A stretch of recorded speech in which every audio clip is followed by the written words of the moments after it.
Hello everyone, welcome to back my channel. I hope everyone is having a wonderful day. Before starting the video, please go ahead and hit the subscribe button and give this video a thumbs up. The bold and the beautiful recap is in for Friday, May 16, 2025. In today's episode, Brooke Logan, Catherine Kelly Lang, warns Daphne Rose, Muriel Hilaire. Meanwhile, Carter Walton, Lawrence St. Victor, turns to Daphne after eavesdropping on Hope Logan, Annika Noel, and Liam Spencer's, Scott Clifton, conversation. Liam and Hope are still talking, thinking they are alone. By the ajar door, Carter secretly listens in on the former flames. Hope says she wants to have a future with him. As they weep in each other's arms, Carter is heartbroken. Hope asks if Liam is upset about Steffi Forrester Finnegan, Jacqueline Missinswood, telling her the secret. Liam isn't angry, but wishes he didn't have to spend the rest of his days staring at everyone's sad eyes. Liam continues pushing Hope to get back with Carter. Liam says if she forgives Carter, then happiness will come after. Hope thinks Liam should focus on himself. The patient says that would drive him crazy. Thinking about others gives him a sense of peace. Again, Liam urges her to forgive Carter. She's not sure if that can happen. Liam thinks anger is pointless if they still love each other. Hope admits she does still love the COO. Then fix things before it's too late, he urges her. Over at Forrester Creations, Brooke steps into an office to see Daphne. Brooke says they need to talk about Hope. The blonde mentions that Harter loves each other, and not to get in the way of that. The nose states that Hope is bad for Carter. That is when the COO himself bursts through the door, asking to speak to Daphne alone. Once Brooke leaves, Carter says Hope happened. Carter needs to get out of there. Daphne offers to go anywhere with him, so they head to his place. Once there, Carter explains his rocky past with relationships. Carter also doesn't know why Daphne cares, but he's glad she does. The COO thought Hope cared too. The nose was afraid Hope would hurt him. Daphne rants about Hope's history of bouncing from man to man. Daphne thinks she will end up going back to Liam. Carter sacrificed everything for Hope, and she just threw him away. Carter says Daphne was right. The nose puts her hand on Carter's chest, saying she will be there for him now and always. At the Cliff House, Steffi is still discussing Liam with John, Finn Finnegan, Tanner Novlin, and Taylor Hayes, Rebecca Budig. Finn and Taylor think Liam will realize the truth was the right decision. Steffi urges them to keep quiet, no one else can know. Finn says a lot of people choose to be alone when they die. The families always feel betrayed and robbed. Hope and Steffi will help Liam face death, the doctor says. Steffi doesn't think any of this is fair. Opening scene. Forster Creations, executive suite. The day began like any other at Forrester Creations, but the air crackled with tension. Brooke Logan stood tall, arms crossed, a sleek navy blazer emphasizing her authority. Across from her was Daphne DuPont, the mysterious intern-turned-design consultant whose arrival had already upset the natural balance of the Forrester universe. "Do you know who I am?" Brooke asked coolly, narrowing her eyes. Her voice, while even, had an undercurrent of steel. Daphne smirked, brushing a strand of honey blonde hair from her face. "A former model with a long list of exes and a resume of scandals," she replied sweetly. "And yet, still clinging to this company like it's your legacy." The verbal slap echoed louder than any physical blow. Brooke's face flushed, but she remained calm. "I built this company with Ridge and Eric. You've been here 5 minutes and already you're trying to rewrite the rules." "I'm not rewriting the rules, Brooke," Daphne said, stepping closer. "I'm just exposing the cracks in your foundation." Hope walked into the room mid-confrontation and paused. She hadn't heard the beginning of the exchange, but the way her mother's fists were clenched at her sides spoke volumes. "Mom," Hope said softly. Brooke turned, the iciness melting briefly. "It's nothing, honey.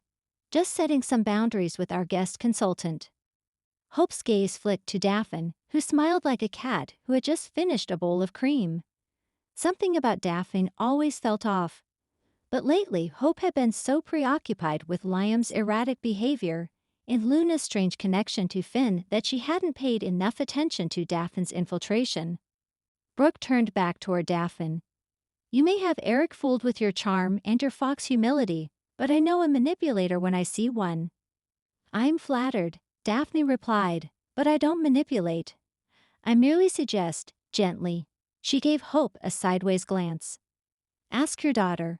I hear she's quite easily persuaded. Brooke took a step forward, but Hope quickly inserted herself between the two women. Enough, both of you. Brooke glared, but she backed down.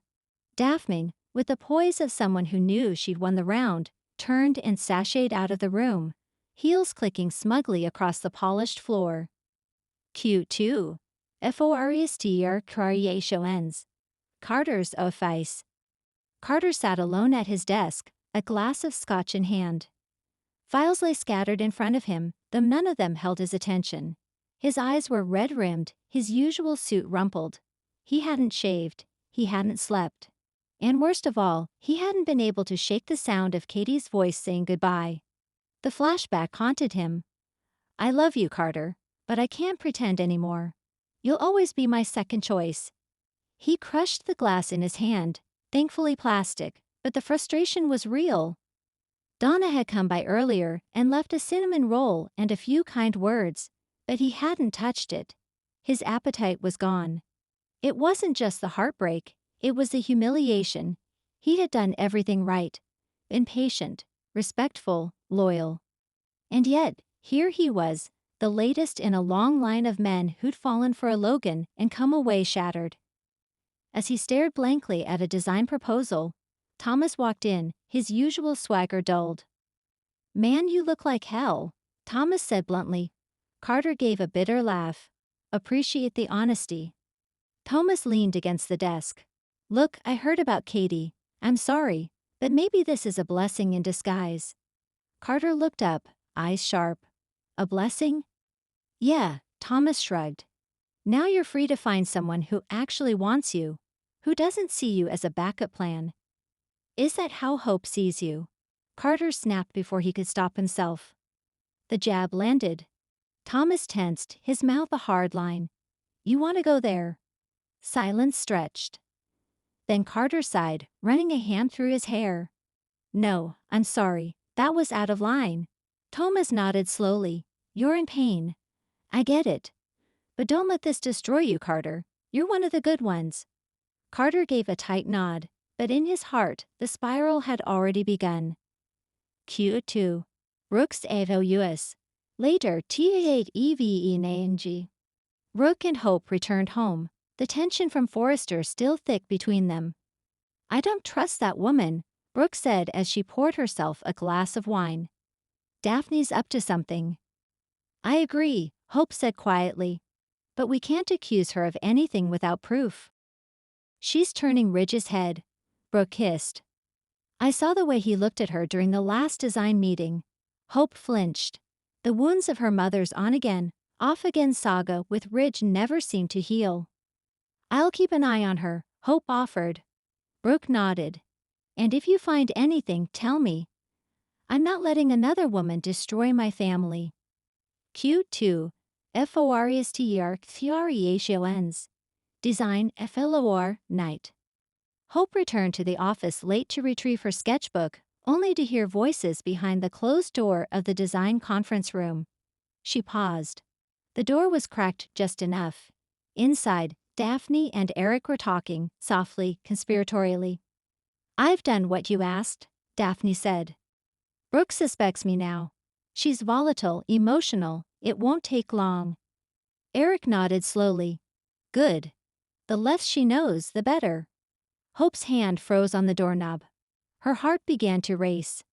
She's going to retaliate, Daphne continued. But don't worry. I'm prepared. Eric chuckled. Of course you are. You always are. Hope stepped back, almost stumbling over her own feet. What was this? A plot? A takedown? As she turned and hurried down the hallway, barely breathing. Her sketchbook was forgotten. Q2 ALGIAR audio night. Carter sat at the bar, staring into another glass. Deacon poured him a generous refill. "You sure you don't want some food with that?" Deacon asked. "You're 2 glasses away from sad poetry and karaoke." Carter laughed bitterly. "Don't tempt me." Deacon cleaned a glass. "Katie? Gone. Damn, you really cared about her." "Yeah, that's the problem." Deacon gave him a look. "You ever think about why you keep falling for women who can't give you what you need?" Carter arched an eyebrow. "You giving me advice now?" Deacon smirked. "Hey, I've made every romantic mistake there is. Trust me, I'm an expert in what not to do." Carter shook his head. "I thought I was past this. Past being the guy who always ends up alone." "You're not alone," Deacon said. "You've got friends. A good job. A second chance." "Second chances don't fill your bed at night." "No," Deacon agreed. "But they fill your future. And eventually the right woman shows up." Carter gave a small nod, but the pain lingered in his eyes. Q2 FORESTRKREHUNs. Hope is OFICD. Night. Hope returned to her desk in a daze. The conversation she'd overheard between Eric and Daphne kept replaying in her mind. It wasn't just a friendly chat, it was deliberate, veiled in strategy. Was Eric setting Brooke up? Was Daphne more than a consultant? Was she a saboteur? Hope opened her laptop and pulled up an old email Eric had forwarded weeks ago. A file. A reference for Daphne's credentials. It had seemed fine at the time. But now, she clicked into it again and frowned. One of the institutions Daphne claimed to have studied and didn't even have a design program. The red flags multiplied. Hope picked up her phone and called Thomas. "I need your help. Something's going on, and it's big." Thanks for watching this video, and please subscribe our BOLD and BABUTFULUPDAT YouTube channel for more update news.